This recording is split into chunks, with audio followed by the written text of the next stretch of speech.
চাওক সদায় আমাৰ যিটো দিন সেইটো অলপ ঈশ্বৰক প্ৰাৰ্থনা কৰি আমি ওলাব পাৰিলে ভাল। গোসাঁই ঘৰত সেৱা কৰি বাথৌ থানচালিত সেৱা কৰি আমাৰ যি বিশ্বাস কৰে তাত ঈশ্বৰক মানে সদায় স্মৰণ কৰি দিনটো যাত্ৰা কৰিলে ভাল। আৰু আজি আমি ইয়াতে গোটেই বিটিআৰ অঞ্চলৰ শান্তি আৰু উন্নতিৰ কাৰণে ইয়াতে প্ৰাৰ্থনা কৰিছোঁ।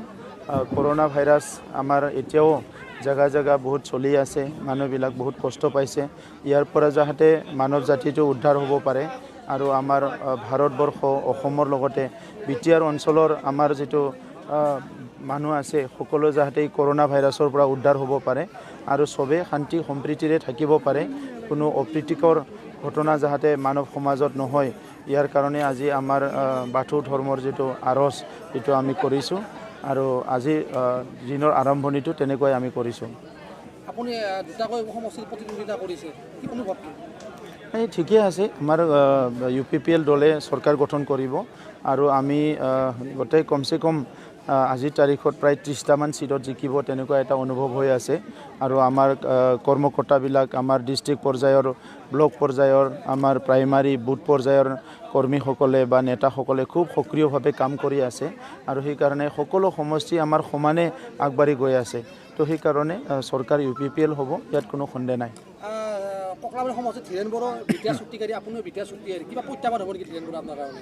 নাই, প্ৰত্যাহ্বানটোতো হ'বই। যোনে ইলেকশ্যন খেলিছে সি এজনৰ আনজনৰ প্ৰত্যাহ্বানেই হয়, মানে কোনোবা XYZ প্ৰত্যাহ্বান হয়। অকল ধীৰেন বড়ো নহয়, তাত GSপুৰ পৰাও খেলিছে, বেলেগো খেলিছে, এইটো প্ৰত্যাহ্বানেই হয় চবৰ কাৰণে।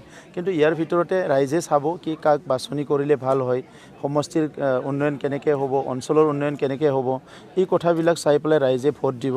গতিকে ইয়াত আৰু ধীৰেন বড়ো বুলি কথা নাই, মই তেখেতক শুভেচ্ছা জনাইছোঁ, ধীৰেন বড়ো ডাঙৰীয়া। ইতিমধ্যে আপুনি অভিযোগ কৰিছে হাগ্ৰামত দুৰ্নীতি পাহাৰ কৰিছে, আপুনি চৰকাৰ গঠন কৰি প্ৰথম আপোনাৰ পদক্ষেপ কি হ'ব?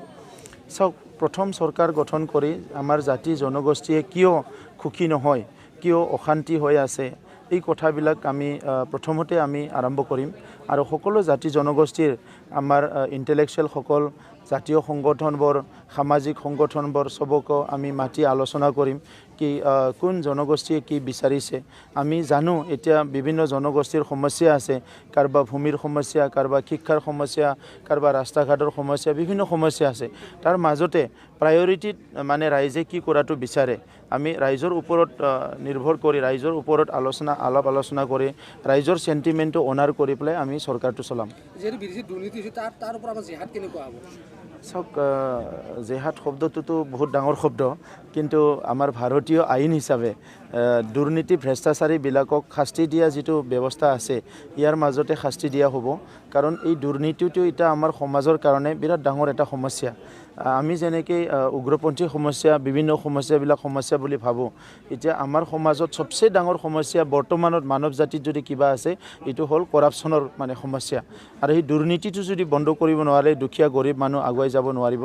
সেইকাৰণে আমি বিচাৰিছোঁ কি আজিলৈকে 17 বছৰত যিখিনি দুৰ্নীতি হ'ল ইয়াৰ ইনকুৱাৰী হ'ব লাগে, ইয়াৰ মানে যিটো আছে অডিট হ'ব লাগে, ফৰেনচিক অডিট হ'ব লাগে আৰু ইয়াৰ লগতে যিসকল দোষী তেখেতসকলক শাস্তি দিব লাগে। শান্তি চুক্তিৰ জৰিয়তে NDP-সমূহৰ মূল সুতিৰে ঘূৰি আহিল, কিন্তু আজিলৈ আৰু সংস্থাপন নহ'ল, কি হ'ব? সংস্থাপনটো হ'ব, সংস্থাপনৰ কাৰণে চৰকাৰে কাম কৰি আছে আৰু NDP লিডাৰবিলাকো আলোচনাত বহি আছে। তেখেতসকলৰ অলপ মানে কিবা লিষ্টৰ প্ৰব্লেম, কিবা প্ৰব্লেম, তেনেকুৱা প্ৰব্লেমবিলাক হৈ আছিলে। এইটো মই জানাত এইটো লাহে লাহে ৰিজল্ভ হৈ গৈছে আৰু চব ঠিকে ঠাকে থাকিলে হয়তো অক্টোবৰৰ লাষ্ট ফালে তেখেতসকলৰ সংস্থাপনৰ কাম আৰম্ভ হ'ব। এইটোতো আগতে স্পষ্ট হৈ গৈছে। এতিয়া ইমানুৱেল মুছাহাৰীটো কৈয়ে দিলে, বিশ্বজিৎ দৈমানে আৰু বহুত নেতা ইয়াৰ পৰা লাহে লাহে ওলাই যাব। BPF-ত আৰু নাথাকে মানুহ।